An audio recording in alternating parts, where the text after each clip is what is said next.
not. Amazeyballs, I think, is the new term in the south side. It's not brilliant. Amazeyballs.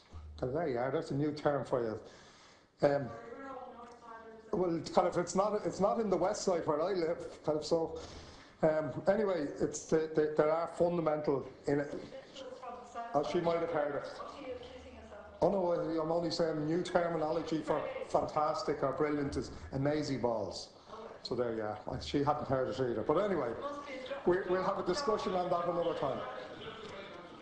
Customers might like to understand what's going on as well. Well, that's very good. But anyway, the terminology is unknown to us. Well, it's fantastic. No, don't worry. Don't worry. We're working on that. Fundamental inequalities.